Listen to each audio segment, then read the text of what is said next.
In today's video, we're going over one of the most iconic bass tracks of all time, John Entwistle's part in The Real Me by The Who.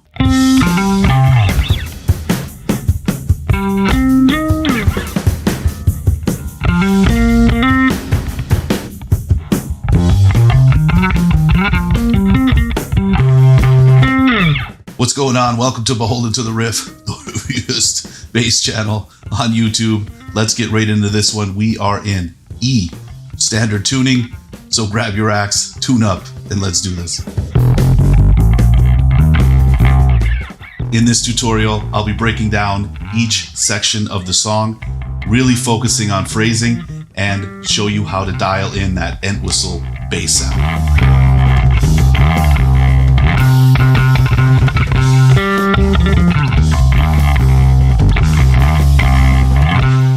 Entwistle's raw, powerful style in this track are a must-learn for bassists wanting to add some weight to their sound and learn the importance of phrasing.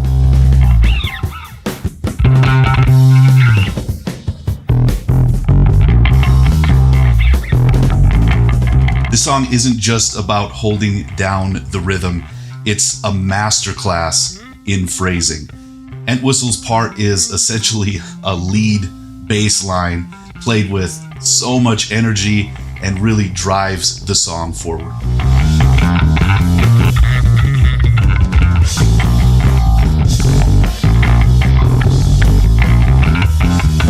For this song, I've put together a custom Line 6 Helix patch that really captures the essence of Entwistle's tone in The Real Me. Check it out. There's a link down below.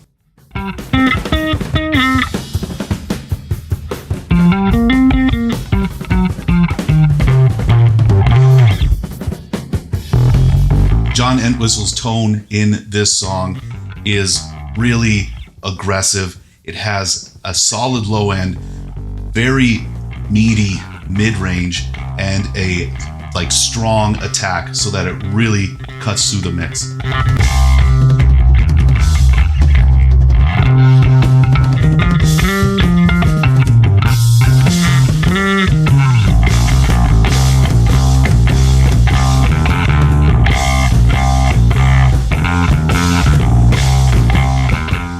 So right out of the gate, we are playing a lead bass line. It's happening, most of it is happening in this 15th fret position. We're in the key of C minor and using the C minor pentatonic scales. The root notes are on the high string 17th fret and on the A string 15th fret. And that pentatonic scale. So we start on the root note, we go down to the perfect fourth, up to the perfect fifth. Root. Then we're going from that fifth to the root, and then we're going to slide up to the minor third on the 20th fret here. Then back to that pentatonic scale, 15th fret position. Second string goes 15, 17, then 15 up to 17. And it's like. Then we do a longer run here. 13th fret, low string, goes 13, 15, 13, 15 on the second string, then 13, slide up to 16 on the second string. Hitting that tritone, from the blues scale here. From there, it goes 15, 13, then we slide a grace note slide, so it's really quick. 15 up to 17. Then it goes 15 on the second string, 15 on the high string, and walk down the scale. Jump to the root. Here it is all together.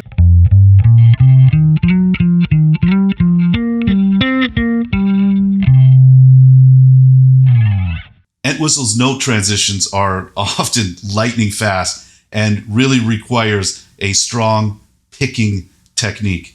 He'll also really dig into the notes. That gives it a lot of energy and it makes it cut through the mix. So it's like.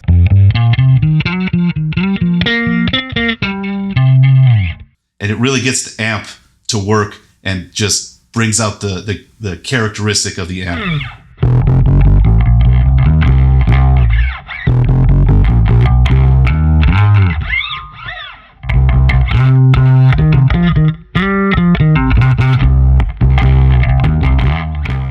Here's riff number 2, nice and slow. It starts on the and, so it starts on an offbeat, so it goes.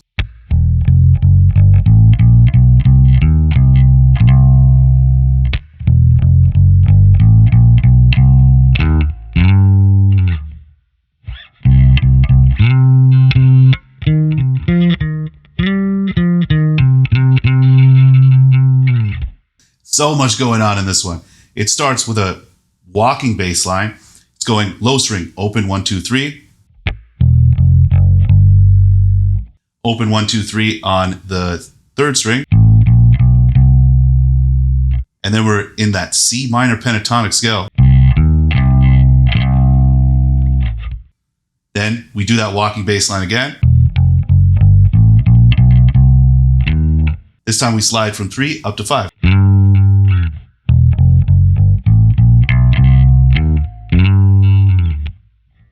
Then we're going back to our root note, played a couple times, and we're then sliding really quickly up into this 8th to 10th fret position here. So it goes. Okay, so since we're still in C minor, this is our root note, and here. So we're sliding up into that root note and using the minor pentatonic scale in this position. So this section really illustrates Entwistle's use of these quick slides, especially sliding from one position of the fretboard to another. This really allows for more fluid and more expressive playing, and he does it to perfection. So this phrase starts with essentially a slide into the root note, 10th fret on the 2nd string.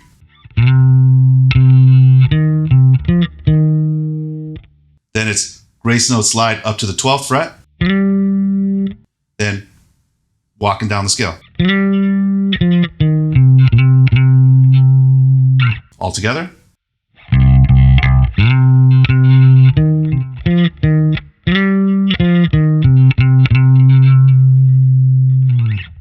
It's just so much fun. Before we get into the next riff, I'd just like to take a moment to thank the Beholden to the Riff Patreon community. Your support means the world and makes all these lessons and all these tabs happen. Thank you so much.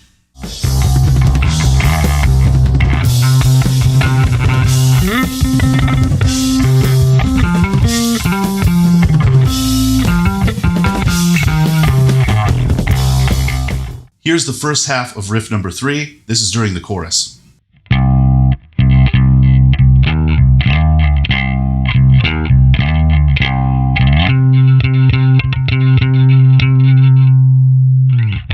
So this one is really tricky to get with the song. Essentially, we are following the voice. We're following the vocals. So this is, Roger Daltrey. He's saying, "Can you feel the real me?" And we're kind of playing along with that. So it's like.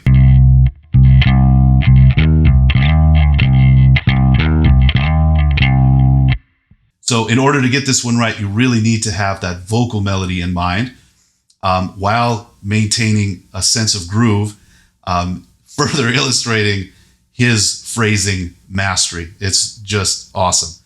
The second half of the riff goes like this.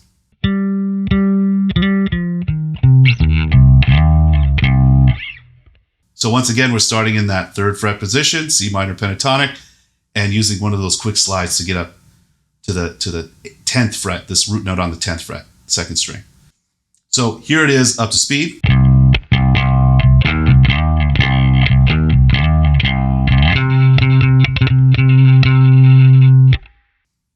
It's so cool.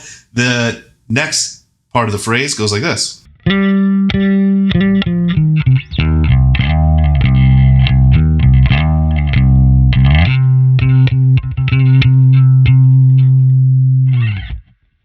So this time we're starting up on this position here, 12th fret on the high string.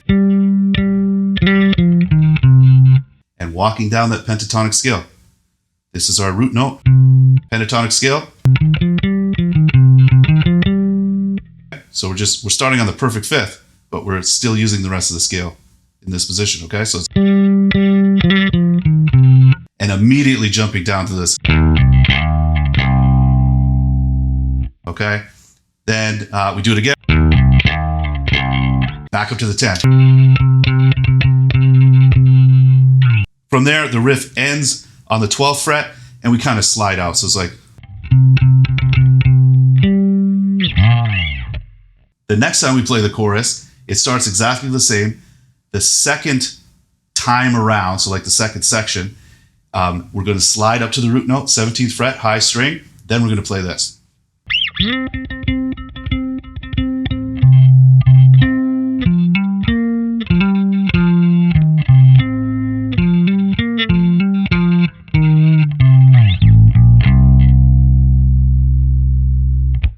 So this time we're outlining the vocals. We are not quite harmonizing with them, but we are kind of singing along with them on our instrument. So for this, I'm going to break this larger phrase into smaller phrases just so you can hear how they sound when you practice them.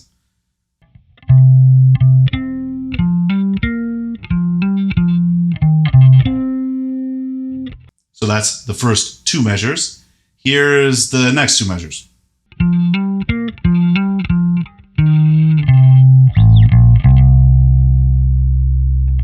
Here it is all together once slowly and then up to speed.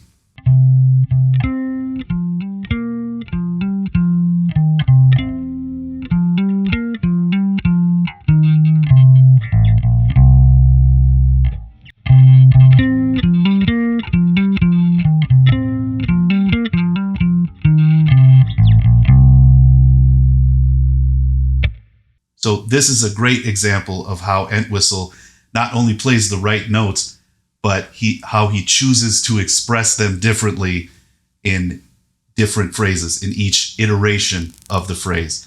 It adds variation, it adds interest, keeps the song moving, and just sounds incredible.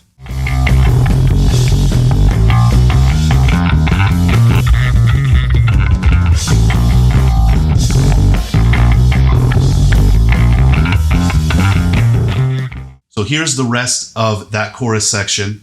I'm going to play it slowly so you can hear it, but be sure to download the tabs to really dive into it. So here's the next kind of middle phrase.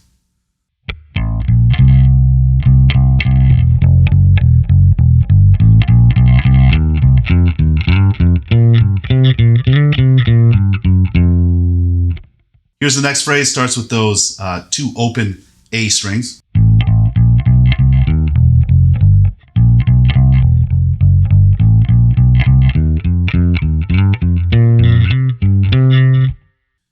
Here's the next phrase, starts 3rd fret, and we jump up to the 10th fret.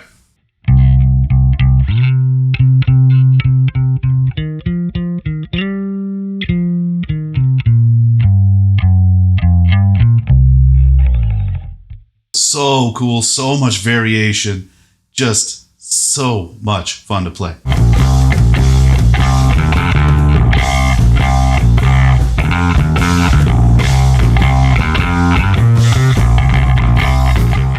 Here's riff number 4. This is during a bridge part.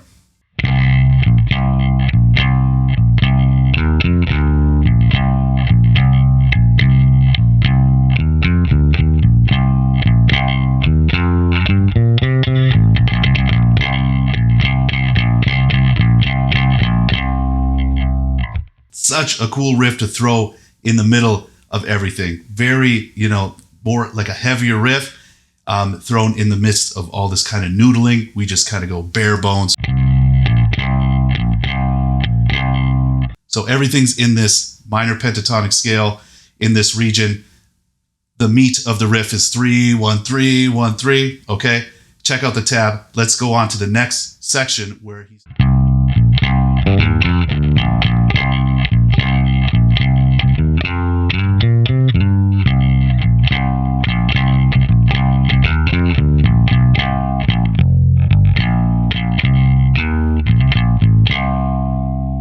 So much busier, but essentially doing, outlining this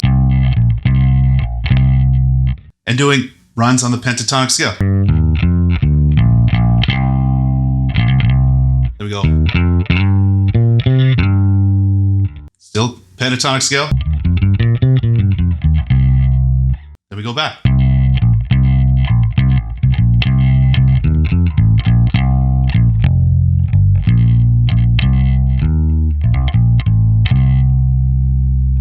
It's just so cool. Just keeps the song moving. So thanks for checking out this video. I hope this helps you understand the power and importance of phrasing and the impact that it can have on a song. And if you'd like to get the most out of this lesson, check out the Patreon page for interactive bass boosted playthroughs, custom Line 6 Helix patches, and so much more. Check it out.